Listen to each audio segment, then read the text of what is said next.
Hey guys, welcome to my channel. My name is Addie and this is my October wrap up. So this is take two. I shot this on Halloween and it was late at night, and by the end of it I was like completely incoherent. So I was like, I gotta like go back and redo that because it was just getting like so hard to understand what I was even trying to say. So I am losing daylight. So I'm gonna like really quickly try to hit these, but my wrap up. So I read 10 books in the month of October. 5 of those were for the Slapshot Readathon and 5 of them were not. And so I have a bunch of hockey books that I'm going to talk about. If you want to know my more immediate thoughts right after having read those, it's probably going to be in my Slapshot Readathon video that I did up here. And let me go ahead and dive right in. I had 2 3-star books. I had 4-star books, and I had 2 5-star books. So I had a pretty good month of reading, and I'm really happy because October deserves to have a good month of reading. So the first 2 books that I'm going to be talking about are my 3-star books. And they were Goalie Interference, which I read for Slapshot Readathon. It was a story about 2 goalies fighting for the same position on an NHL roster, and they end up falling in love with each other. And so they have to deal with the fact that they're competing for the same position while also worrying about like they've fallen in love with each other and like all of the like repercussions from that. So it was a really cute story. It was pretty like I just felt like if you didn't know anything about like the AHL or the NHL or how like the behind the scenes of the league works, it could be a little difficult for you because there was a lot of stuff in there that was about that. And so that is why it was a 3-star book for me. But other than that, it was super cute. The 2 main characters were people of color and it was an LGBT romance. So if you're looking for diversity, it was a good book if you like diverse sports stories. So the second book that was 3 stars for me was Eleanor Oliphant is Completely Fine. And I liked this book. I thought it was really good. I was just really uncomfortable for like probably like 60% of it. So it like couldn't be over a 3-star for me because I like wanted to get up and walk away from it. And then I realized I was listening to it on an audiobook. And so even if I got up and walked away, it was going to follow me. So I just like couldn't for myself really give it higher than a 3-star because it just made me so uncomfortable for most of the story. But what it was about was this girl named Eleanor who has had this really traumatic experience growing up. As a result of that, she interacts with the world different than most people. The story is kind of about her meeting this guy at her work. It becomes her friend and kind of helps her navigate the people around her a little bit better. And it was super cute and I liked it and I liked the characters. I did not like Eleanor for most of the book, but by the end of it, I loved her. I was like, oh, good for her. But I have to talk about why it made me so uncomfortable. I was listening to it on audiobook and she was just really, really pretentious and like not in a fun way. That was the purpose of her character. So I'm not gonna like bash on it or anything like that because that would be like dumb and like would be regressive for what the like story is supposed to be. So I understand why she was the way that she was, but it just literally made me so uncomfortable. And I don't know if that's because I can't handle secondhand awkward situations. It was a little bit like watching 13 Going on 30 for me, where Jennifer Garner's character, I have to get up and leave like every 2 seconds in that movie because I get so uncomfortable because I'm like, people don't do these things. Like, why are you acting like that? Like, you know better. Like, why? And then I'm like, she's a 13-year-old girl in a 30-year-old's body. Like, of course she's acting like this.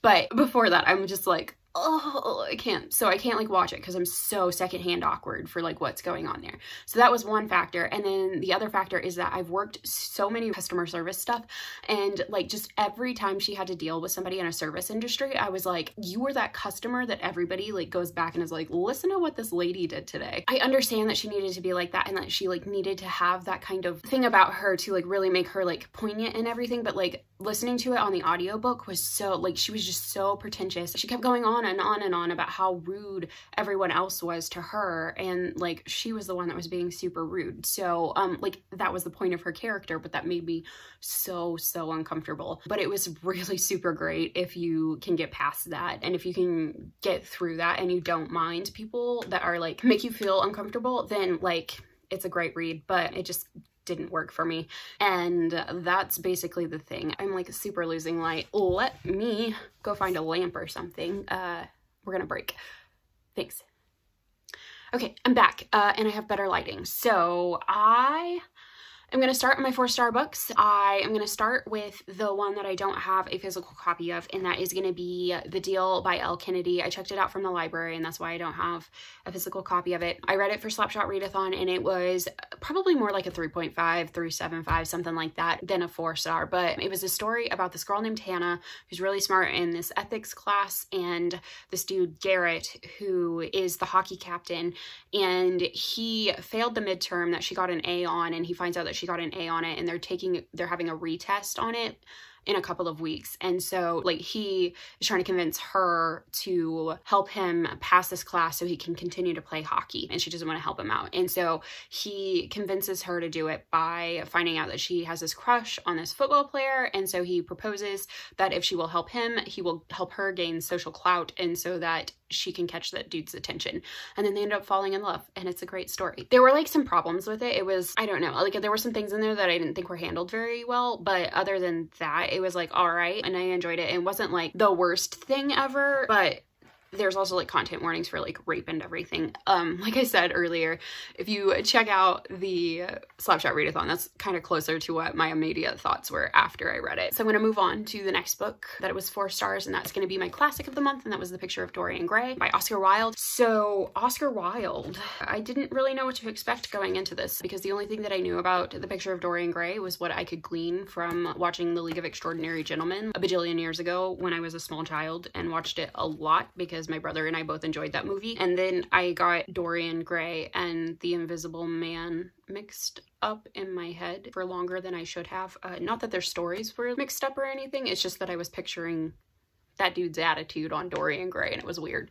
But yeah, so The Picture of Dorian Gray is about this dude who is a like sweet summer child, and everybody loves him, and he is super nice and considerate, you know, is just floating through life as an innocent child. And so his friend paints this portrait of him because he's trying to capture that essence, and he's like his muse and everything. He gives this portrait to Dorian, and then there's another guy that is friends with the painter and also Dorian Gray, and he kind of leads Dorian down this path of moral ambiguity. And so Dorian realizes after a while that every time he does something that should mark him as having lived life or learned something from living life, the consequences don't go onto him and his physical body, they go onto this portrait.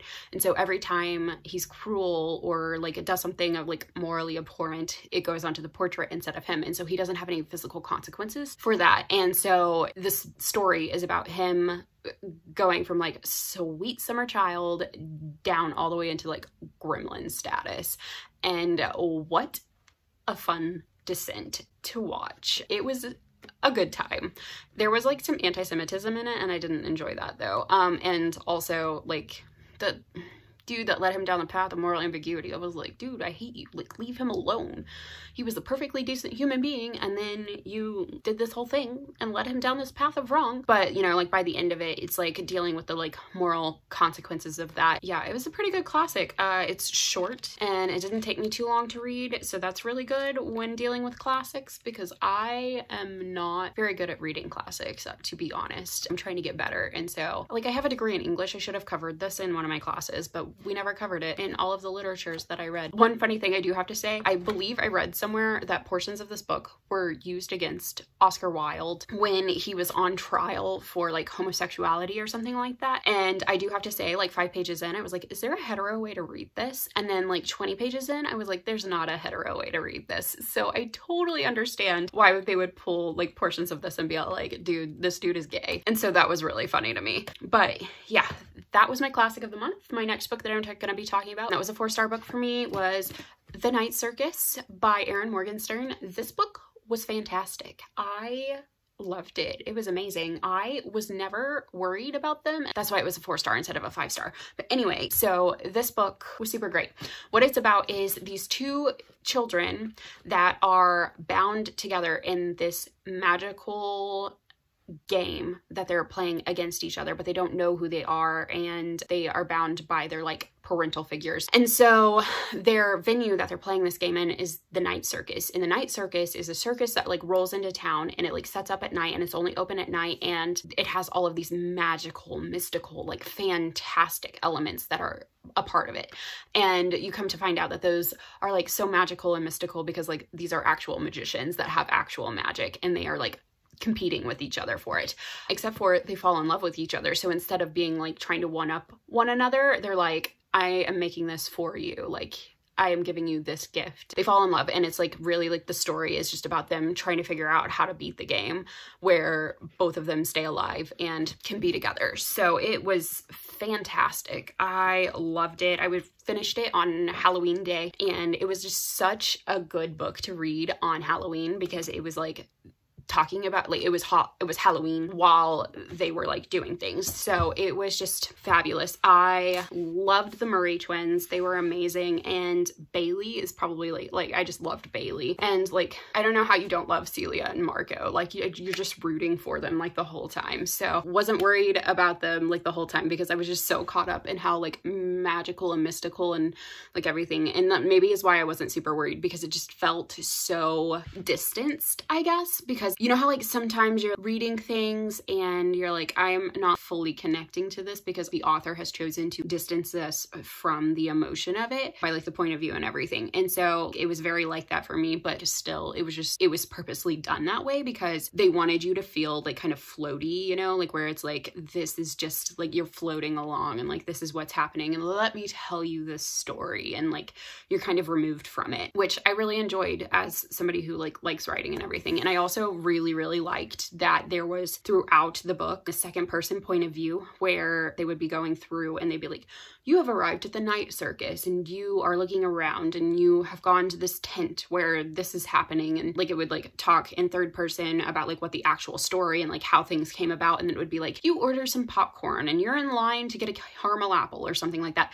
And so that was a really cool like interlude in that. So I really enjoyed that book. It was probably more like a 4.5 for me, to be honest. So it was really good. The next book that I'm going to be talking about is The Woman in Cabin 10. This was my book club read of the month, and it has some tags on it. These are not as intense as I get sometimes, because sometimes I'll analyze like writing styles, but this was like suspicious characters, suspicious happenings, and then where they mention Moomins.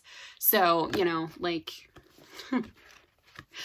I just had a good time with it because it was a good time. So this book, The Woman in Cabin 10, is about this journalist named Lo, and she is getting to take her first step towards getting a promotion at her job. And so she gets this opportunity to go on this cruise to write this story to further her career. And right before she leaves, something really traumatic happens to her. And so she goes into it a little paranoid. And then she meets this woman in the cabin next to hers, because she's in cabin 9. So there's a woman in cabin 10. And as the story goes on, something happens in cabin 10, and there's no longer a woman in cabin 10, and she is the only person that hears it, and also the only person that's like digging into it. And so I'm not going to tell you anything else because I don't want to spoil the book, because it's a thriller, and I just don't think you should go into thrillers like knowing anything, because they're much more enjoyable that way. So yeah, it was a 4-star. It was a good time. I really enjoyed it. I did read it like right after I read another book I'm going to be talking about here in a minute, and it was like really difficult for me to get into at first because I really just wanted to stay in like that world, but it all worked out. Yeah, Lo though is the main character. She's the journalist, and she was not super, like I was not sympathetic to her for a very long time into it. So if you don't like her when you first start reading it, you are not alone. Yeah. So the next book I'm going to be talking about that was 4 stars for me was 99 Stories of the Game by Wayne Gretzky. I have had this book forever, and luckily the Slapshot Readathon came along and I finally read it. It was just Wayne Gretzky talking about like the history of hockey and, you know, like relating his life to it, and like how those people inspired him, and how he and like how the game today is connected to that. So it was a good time. Yeah. That's basically all I gotta say about that one. The next book that I'm gonna be talking about, this is my last 4-star book, and that is Wayward Son by Rainbow Rowell. I went and got the night version or midnight version, whatever it was, from Barnes & Noble, and like, It's just gorgeous. I love it so much. Nighttime things are kind of my aesthetic. But anyway, this is the sequel to Carry On, and it is about Simon and Baz, who were mortal enemies, and now they are together. So in Carry On, it was more of like a story of how they got together and having to deal with, like, you know, being the chosen one and everything. So Simon is the chosen one, and they defeat the evil, and they have to, like, it ends the book. And usually that's where the story ends, but that's where Rainbow Rowell started her story. So this is the sequel to it, and this is them dealing with the fallout of being the chosen one or dating the chosen one, and what happens after you, like, no longer have a purpose because you've defeated the evil, you've completed your challenge, you, like, what is the point of your life now? And so Simon's super depressed. Baz is, like, in love with him but doesn't know how to deal with it, and they go on this road trip across America with their friend Penny to rescue Simon's ex-girlfriend Agatha from the clutches of this cult, you know, like, has a hold of her. And so they are, as they're going across America, they kind of, like, learn how to deal with each other and, like, try to figure out who they are as people and, like, how they fit together still. And I know a lot of people have not liked this book, but I loved it. I thought it was a great second book. And I don't know if that's because I knew there was a third book coming, which I don't know how you read the ending of this and not know that there's a third book coming. But anyway, I was reading it and I was like, oh yes, this is great. Like, they learned a lot about themselves. Baz especially. This is Baz's book, basically. Like, this is about Baz figuring out who he is and how he works and, like, how to not hate himself.